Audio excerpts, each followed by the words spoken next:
Bienvenue à toi sur ma chaîne, je m'appelle Elina Villa, je suis thérapeute, coach et formatrice de métier. Je vous partage ici ma manière de voir les choses, ma philosophie de vie, mais aussi tout ce que j'ai pu apprendre à travers mon parcours professionnel et personnel. J'espère que vous trouverez ici tout ce que vous êtes venu y chercher et je vous souhaite une très bonne écoute. Alors comme ça, cette personne ne sort pas de ta tête. Déjà, ça veut dire quoi, quelqu'un qui sort pas de notre tête? Ça veut dire que tu penses à elle matin, midi, soir, sans raison, juste parce que cette personne pop ton esprit. Si c'est le cas, ça veut très certainement dire qu'à un moment donné, dans cette relation, tu t'es comme confondu avec cette personne. En fait, c'est comme si tu avais perdu une part de ton individualité, que son monde est devenu ton monde.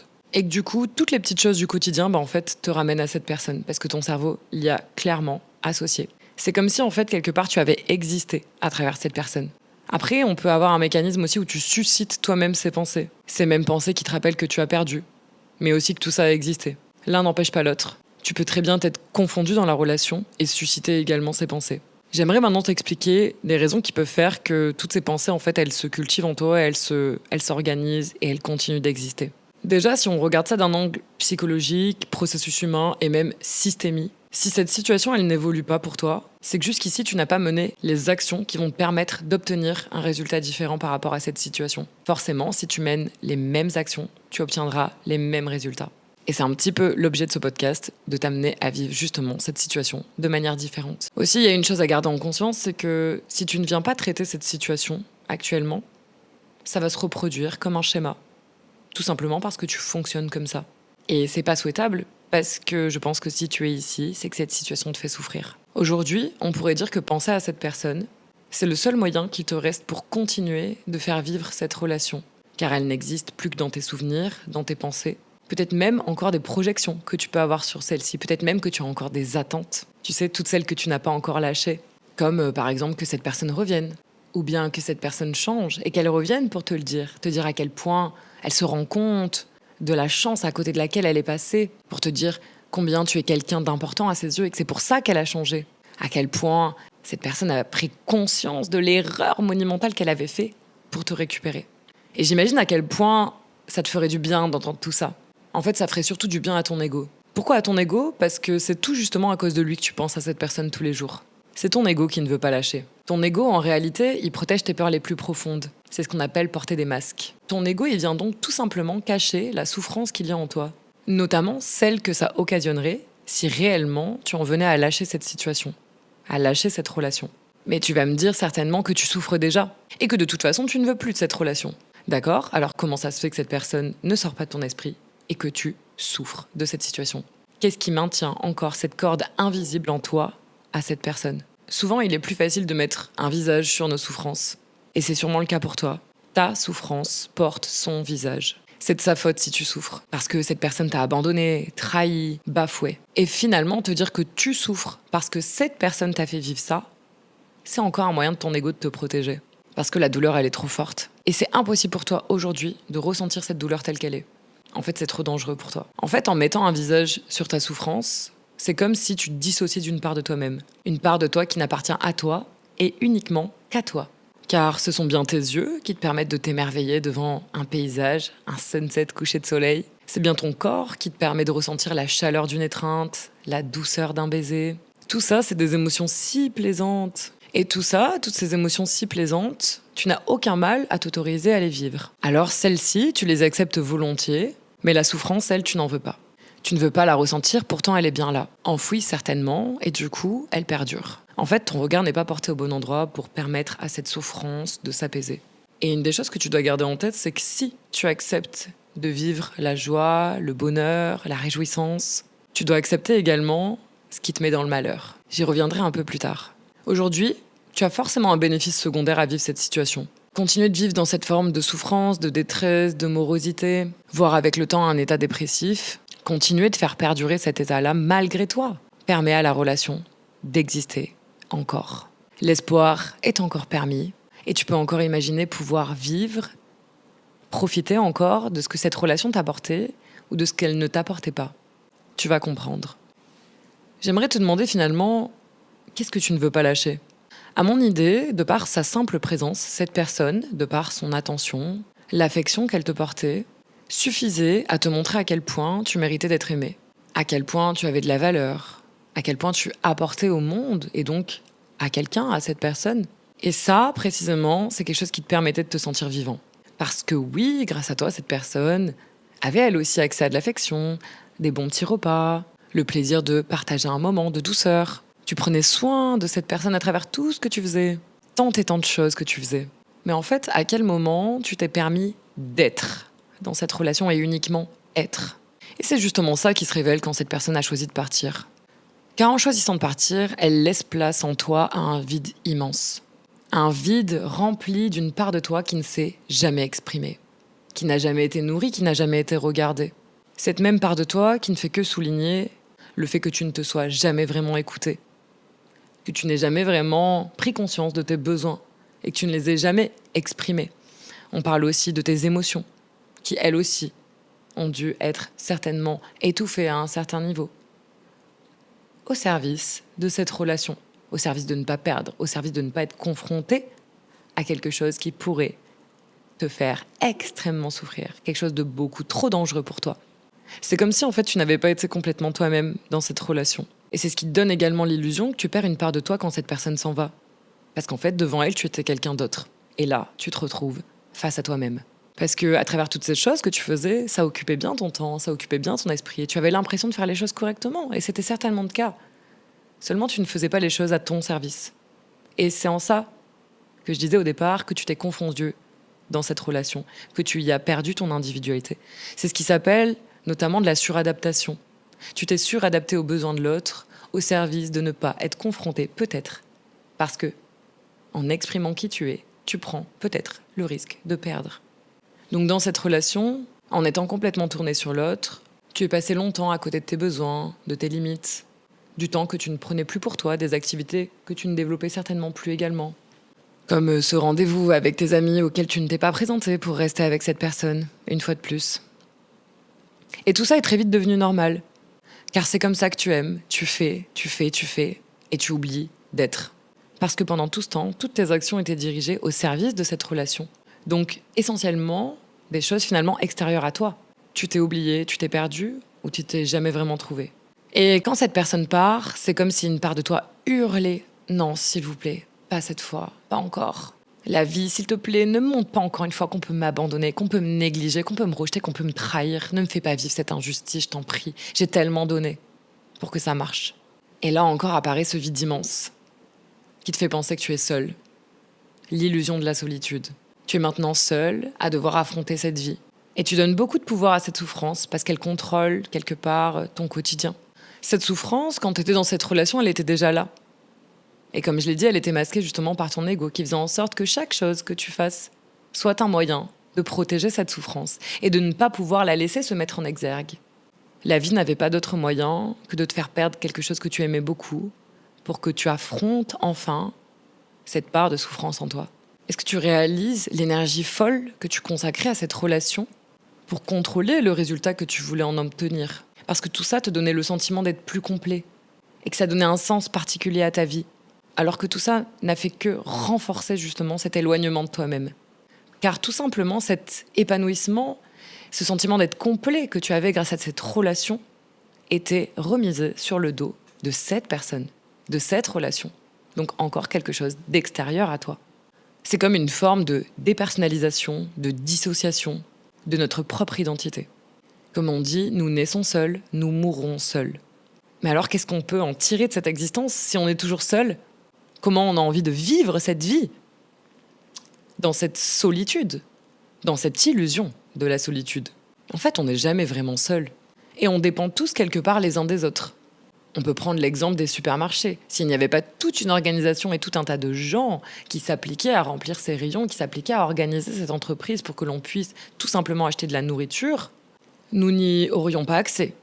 Alors, on devrait se débrouiller par nous-mêmes, cultiver nos propres légumes, et plutôt que d'être en lien avec une structure, nous serions en lien avec la nature pour qu'elle produise nos propres légumes. Donc en fait, finalement, on est toujours en lien. On est toujours dépendant de quelque chose, finalement, même pour survivre. Alors là, on parle de besoins physiologiques. Ça ne vient pas nourrir les mêmes choses qu'une relation amoureuse, par exemple, il en est certain. En fait, fatalement, il faut retenir que ce n'est qu'une illusion, la solitude. On est toujours en lien avec quelque chose. Je suis en lien avec cette chemise que je suis en train de porter. j'y tiens parce qu'elle était à ma maman.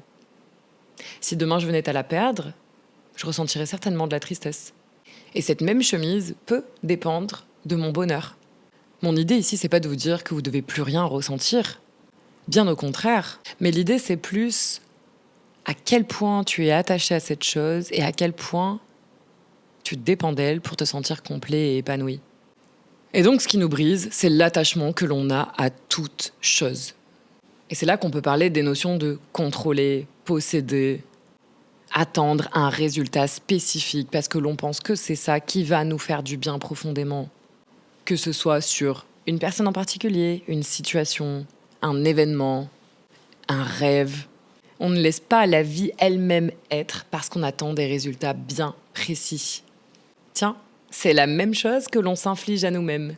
On veut faire pour obtenir des résultats bien précis et donc nous ne sommes pas. On attend la même chose de la vie. Et c'est pour ça qu'on est déçu, c'est pour ça qu'on est triste et c'est pour ça qu'on tombe parfois en dépression. Là est la racine de notre souffrance. Et au-delà de mettre un visage sur cette souffrance, donc qui est cette personne qui est partie, la seule chose que l'on va certainement s'autoriser à vivre suite à ça, c'est de se dire qu'est-ce que j'aurais pu dire, qu'est-ce que j'aurais pu faire de mieux, comment ça se fait qu'on en est là. Faire travailler en fait toute notre réflexion, très souvent même dans une forme de mésestime de soi, en se disant qu'on en a trop fait, pas assez fait, que peut-être même que cette personne ne nous a jamais aimés si aujourd'hui elle s'en va. Parce que c'est plus facile de dire qu'on s'est trompé que de vraiment considérer l'immensité de la souffrance que ça a mis en exergue en nous. Je vais essayer de t'expliquer aujourd'hui comment traiter cette souffrance. En fait, ta mission aujourd'hui, c'est pas d'essayer de comprendre pourquoi cette personne est partie, qu'est-ce que tu aurais pu mieux faire, qu'est-ce que tu as mal fait. En fait, ce qui est sera pour l'éternité. Tu ne pourras rien y changer. Et là, je t'apprends rien quand je te dis ça. Par contre, tu peux choisir de comment tu vas faire pour vivre cette situation à l'avenir. Ce qui pourra t'amener même à ne plus vivre ce genre de situation. Aujourd'hui, ton attention, elle doit être concentrée sur qu'est-ce qui se passe en toi, qu'est-ce que ça vient réveiller chez toi, quels mots sont là, quelles douleurs sont présentes. Et on va cesser de leur donner un visage, on va cesser de les extérioriser, on va cesser de mettre la responsabilité de sa souffrance sur le dos de quelqu'un. Cette personne n'a été qu'un déclencheur qui est venu activer tout ça en toi. Et donc, on va prendre au bras le corps, cette souffrance. Et je vais essayer de t'expliquer comment. Pour ça, je vais te donner un exemple. Je ne sais pas si tu es parent aujourd'hui, ou peut-être tata ou tonton. En tout cas, imagine qu'un des enfants de ton entourage vienne te voir et soit malheureux, soit triste parce qu'il a cassé un jouet ou autre. Et il t'expose toute sa tristesse, que tu peux trouver complètement démesurée par rapport à l'objet de ce qu'il fait souffrir, peu importe. En tous les cas, cet enfant vient te voir, très triste. Et ma question c'est, comment tu accueilles cet enfant qui vient te voir avec toute sa tristesse ? J'ose espérer et imaginer que tu recevrais toute la tristesse de cet enfant en le consolant, en lui expliquant que tu es là pour lui.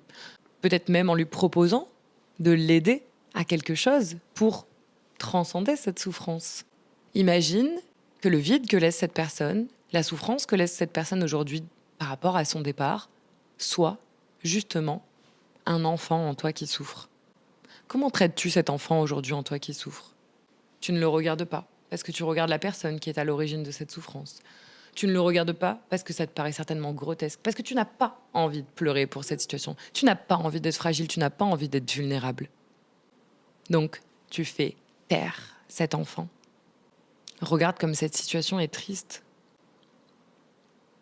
Là est la vraie souffrance. Regarde la manière dont tu traites cette part de souffrance en toi.